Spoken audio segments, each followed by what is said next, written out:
Okay, so finally doing this.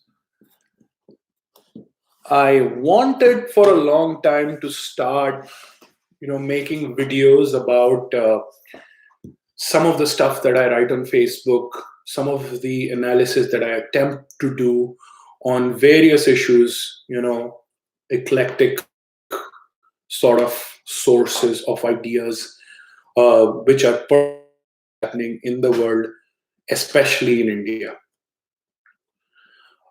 This particular video I really wanted to make because it is pertinent. It is what is happening in India right. When I look at it from a systemic point of view, and I'll explain what I mean by that as I talk further, um, I think it is a seminal moment in India's history. And I am not talking in the terms of whether I like the kind of politics that was played during these protests, or I favor a particular ideology. That's all true. I do favor a particular ideology. For folks who know me very well, I mean, call me right wing and conservative. I don't try to attach labels, but I can call myself very safely an anti-left person. So that auto spectrum, right side of the spectrum, where people are debating these days. Just to clear things, right at the onset, the Prime Minister. That being said, I am a very harsh critic as well. So, and that's a little bit of introduction that I wanted to start this video with, so that we could get a good base of where I come from. But this video is focused more on the small little systemic sort of analysis of what I experienced, in terms of the public reaction, especially on social media, that the anti-CAA protests had. So I happened to be in India right at the time when these protests had just started, early to mid-January. And I got a chance to travel and, discuss public perceptions, just talking to people, just talking to random people, where I was like taking a cab or sitting in a bus or in a train, and just took their feedback and just wanted to know, just very simple perceptions about what people were feeling at that point of time. So based my understanding of this issue on a lot of these couple of months. So let's talk a little bit about what systemic and structural analysis means. I think in India, when it comes to political analysis and analysis of social issues, especially, it is a very, very confirmation biased model of explaining things. So what we see on a regular basis, and even the best analysts that you hear, you hardly hear any critical analysis of data when they discuss issues. I mean, forget common people who are just writing on social media, but for the people who come on TV and talk about their opinions and how they see these issues and how they affect the politics in India in general, and where they're taking our society in the larger ecosystem that we live in. Now, I know these are fancy terms, and one can easily, get sidetracked into going into the semantics of analysis and what terms you use. But essentially, what I'm trying to say is that no event that happens in a country, especially a country like the size of India and its diversity, is isolated from other events that are taking place, and nor does it impact only politicians or a certain community or a group of people. In this stage, when we are so connected and everybody at the click of a button has almost all information they need to understand an issue, we truly are living in the free marketplace of ideas, as a lot of people are putting it. But unfortunately, what is happening in this free market place of ideas is that there is more noise than there's actual knowledge being created out of these events. Now, as a researcher and as an analyst, it is a fundamental duty of that person to detach themselves from the emotional aspect of an event or a phenomena that has taken place and apply their understanding of that particular event to various other parameters and various other aspects on which this on a particular event has its impact on. It's not just that when people were protesting about anti-CAA, demands, or they were talking about fundamental rights being taken away from them. It was not just an emotional outburst or from a particular community, and I'm talking about Muslims in general. One can have a political point of view, which is great, but unless we try and consolidate all of that opinion in one summary and a good understanding of where this event will take the society forward, we are not going to be benefiting with the narrative that is building. Because unless somebody tries to consolidate the narrative and bring an analytical approach to it, we're basically trying to create more and more chaos. Even the people who claim to be nationalists and who claim to hate anarchists because they feel that they have a structure in their mind. They make comments about the larger good of the country, where some of these isolated events are just a waste of time and a waste of public money. They too, unfortunately, go into the anarchy bracket because they are not coming out with any consolidated summary and consolidated understanding or a reasonable explanation as to why certain things are happening and where they're going to take the country ahead. So this is my little attempt to do a breakdown of what has happened in the past 2 months and what it means truly to be living in a thriving democracy, whether it is a thriving democracy or not. So we need to understand that a bill was brought into the parliament, a bill was passed in the parliament. It had the support of the majority of parliamentarians who represent the length and breadth in almost every section of the society. Passing that in a democratic manner according to the rules of the Constitution, and we saw protests break out. Now, whether or not a protest is ideologically favorable to someone, it is the fundamental right of a citizen of India to raise their voice against anything that they feel like, as long as it's not hate speech, as long as it's not calling for violence.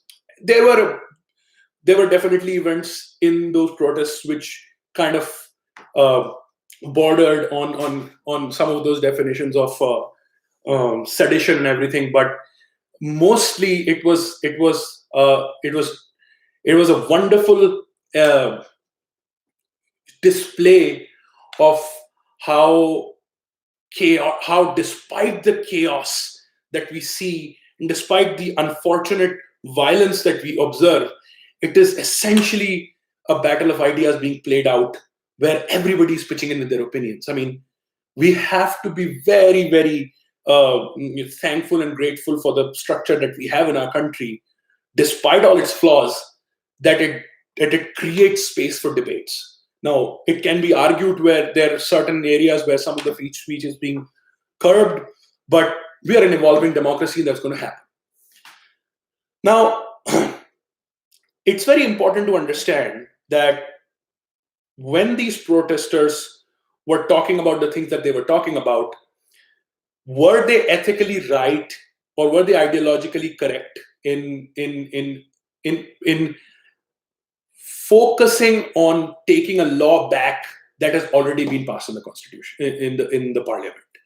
I do not know about a precedence that something like this has, where a bill can be tracked back after there have been massive protests. And this is where I think this is the seminal point where we need to reflect on how we need to move forward with protests in the future. Now, why I say that is because we are we as second generation, third generation post independent Indians have still that hangover of not knowing how to participate in a democracy other than just going out and being a revolutionary and protesting. I am reminded of Bunty and Bubbly, the movie, where they've hired these people to just outdo do Kranti and revolution, to kind of distract the larger con game that these people are playing out. And it's a wonderful kind of an analogy to what we see today. It can be looked at as politicians trying to play their game, where they're trying to mobilize a group of people to kind of win or lose their political games.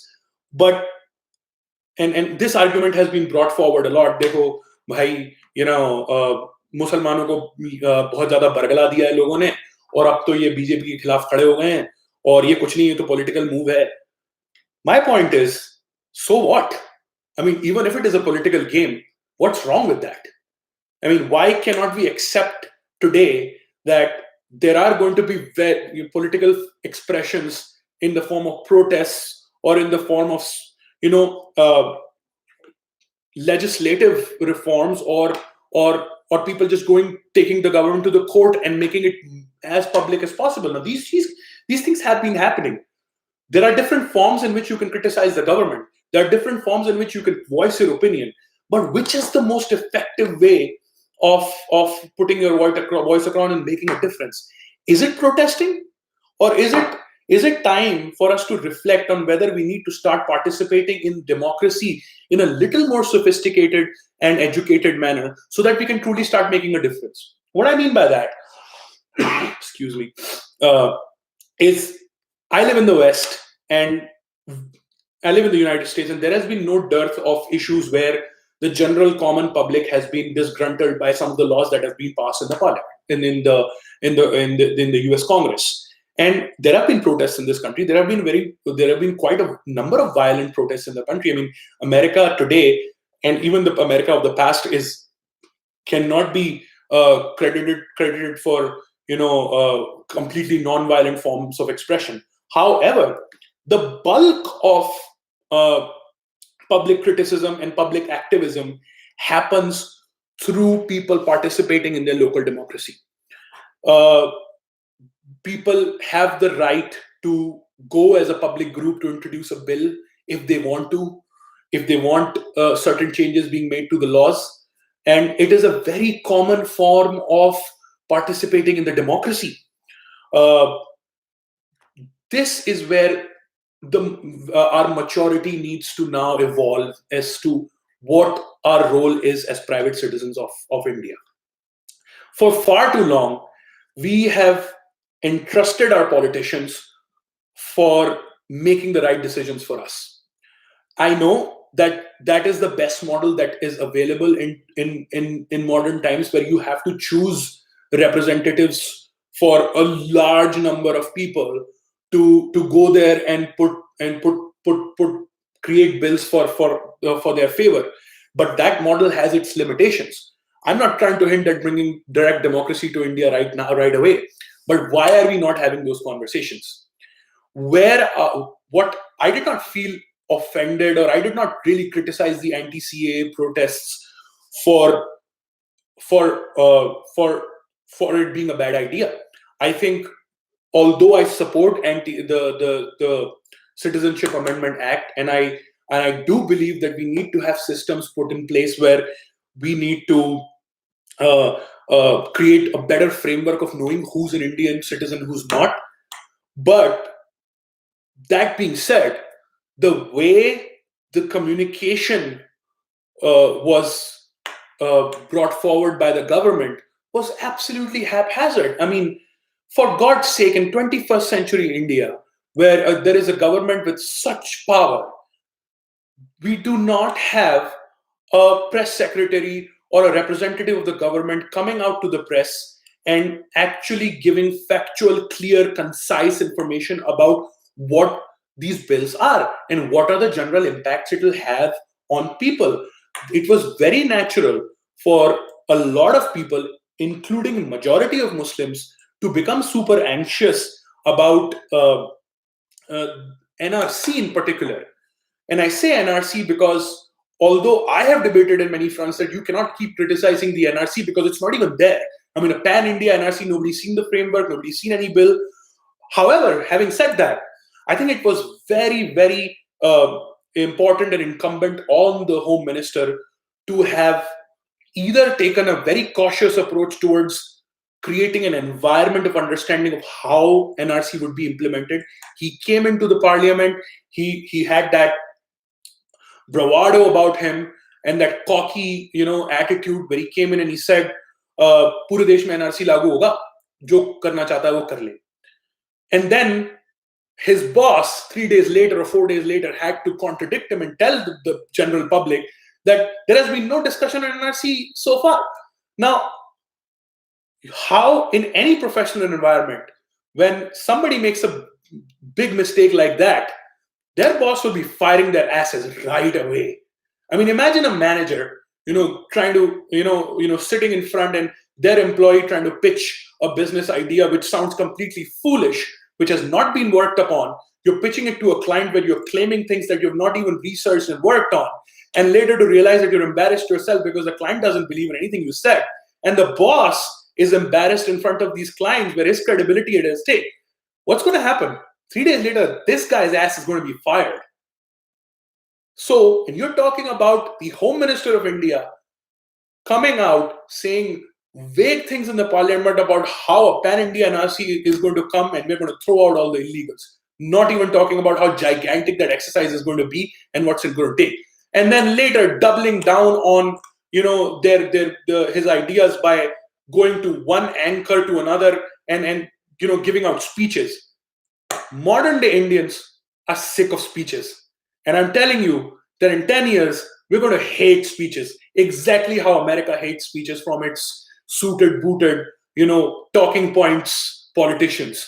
There's a reason why politicians across the world are hated right these days. But India sucks at even that game big time. At least there are talking points when it comes to the West. We don't even expect those from our politicians, people sitting in ministries. They say vague things. They're completely unprofessional about their communication. And yet we as common citizens are expected to extract important knowledge out of their speeches and then gain an understanding about what this government is going to do. I don't think that's going to run very well in the future. And I think it was great that there was severe criticism of the government. Now, this is what I call the structural analysis. There was a protest, the government was criticized. You can keep on debating whether the criticism was valid or not, and you can keep on debating whether the government was right in its idea or not. But unless we bring forth a system where people put their ideas in a systematic manner, their voices are heard in their local constituencies, they go talk to the mayor of their city, they then engage their MLAs, they ask of their MLAs who they voted for to come out and explain it to them what their masters, up top in the central government have been telling people in a very vague manner. Why don't we do that as a country? Why? And I understand most of common people do not have the time, energy, and money to do that. But that doesn't mean that people who are spending so much time on social media, like me and you, should not try and make that attempt to try and create forums where these things can be better understood. I mean, I heard a commentator, I think it was a very pro-BJP person, I don't remember who it was, who said that why are there no think tanks and forums and community systems? I think it was Abhijit Iyer Mitra when, shout out to you, man, you're brilliant, who said that BJP should have done the homework in which it should have first gathered together leader, controversial term as to who really is a leader of the Muslim society and who really is the leader of the Hindus, other than the politicians themselves. But it should at least have made attempts to start debating this issue of the NRCs in universities, and because this is not an executive order. This is not a decision that the Prime Minister is taking on some secret mission that has to be done in isolation so that you have, because you have security risks associated with it. You're talking about an exercise that is going to determine and create a structure for citizenship in India. It's going to be bigger than any other exercise that has ever been conducted in this country. And yet you go out and once again, talk vaguely about such a big mammoth thing that you have to do, and then embarrass yourself in front of people. So this is the structural thing that I've been trying to focus on. What we as people who like to opine and comment and create articles and create new knowledge and create discussions need to do is to start consolidating information and put them in perspective. I know that there are rabid followers of all kinds of ideologies in this country, but trust me, I mean, if I were to do a very simple analysis on based of data available for the opinions of the people, these people who lie in the fringes, and I'm talking about extreme BJP bhakts or extreme left-wing ideologues like the likes of you that you see in places like JNU, or Muslim conservatives, some of the politicians who go out and say that we want as much Sharia as we can in this country. They are not representatives of the bulk of your bell curve. They are the outliers. And I say that because despite all these protests that you have seen, it is only a small, tiny fraction of people who are actually coming out and protesting. And today, if you look at Shaheen Bagh, I don't know how many people are there anymore. I don't think it's been talked about anywhere. I don't think it's relevant anymore. What does that tell you? It tells you that the motivation of the people who were out there was always questionable. Questionable not in the sense that I want to take away the right from them to protest about anything. Questionable in the sense of the sincerity of their protests. Now, you saw Sharjeel, a brilliant guy. I mean, guy's been an IITian, studied computer science in IIT Bombay. I mean, we can only dream of some folks who have been engineers in their lives.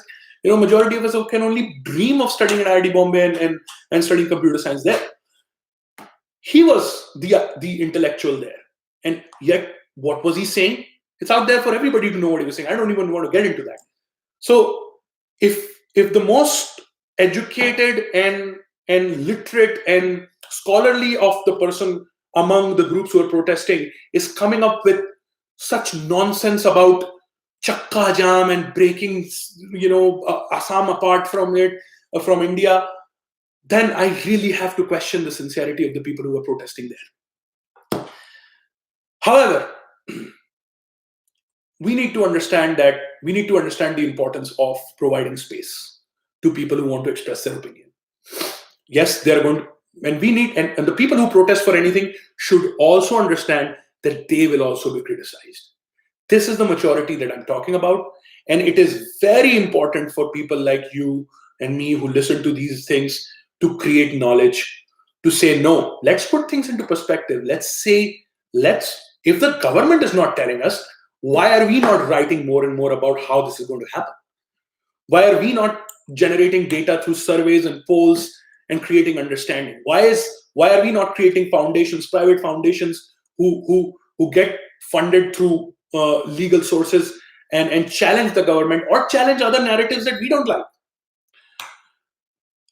In the end, I think whatever happened during the anti-CAA protests was a bittersweet experience for a person like me.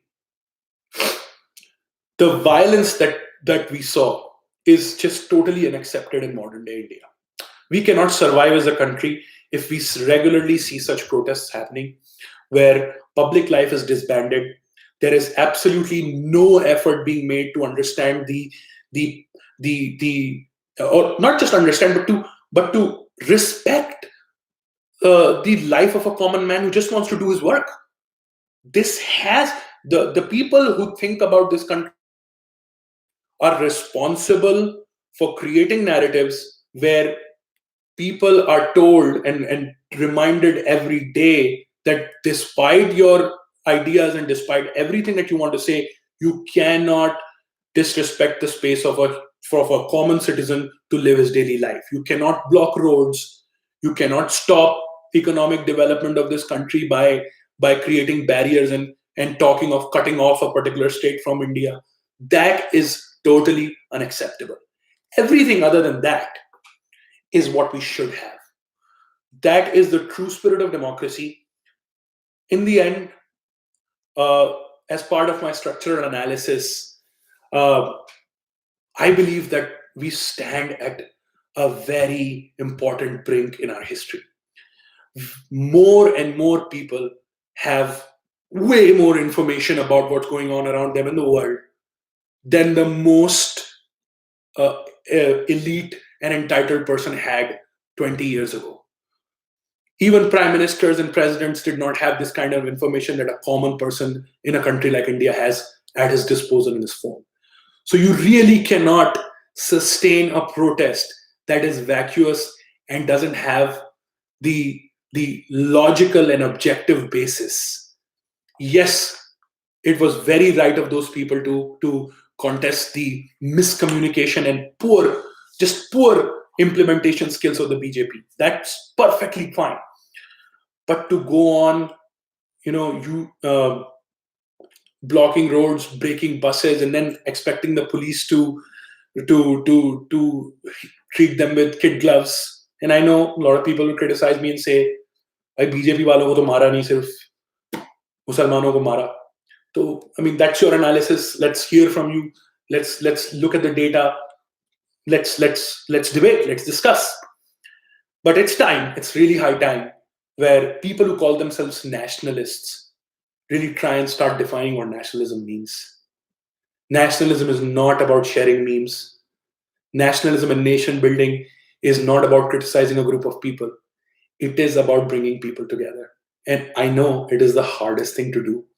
The world is more polarized, fractured, and confused than it ever was. And I don't necessarily know if that's a bad thing. Like I said, we live in a chaotic world, but it is a free marketplace of ideas. I don't want an authority to tell me today that has a lot of power and has no accountability to tell me what wrong and right is. I want to decide it for myself.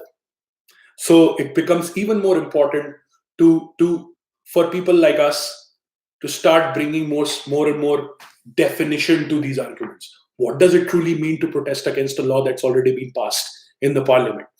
If you have to protest, what is the most effective way to go ahead and influence the government to reconsider and change it? Is it protesting out on the roads for a month and then just going away? Or is it about sustained pressure through democratic and legal means and asking pertinent, clear, and objective questions to the government? I think it's the latter. And I think that approach has to involve the attitude of bringing people together. That's all I want to say. I apologize for the poor lighting. If you guys find that my voice makes sense and my ideas make sense, let me know in the comments. I'll be putting this out on Facebook. I want to do this a little bit more. I'm not doing it in the most refined way I can. I need a little more resources to do that. But if I find that more and more people like the way I talk and like my ideas and are open to come on discussions with me through remote softwares and video chats, I want to create a forum where we can discuss ideas a little differently. Take a more academic approach, but not the JNU academic approach. Academic approach in the true sense of just deconstructing all the events and ideas that are being talked about, bringing some sanity, bringing some consolidation, bringing some constructive narrative building, out of all of the things that happen in India. I wish you all the best. Let me know what you guys think. Have a good one.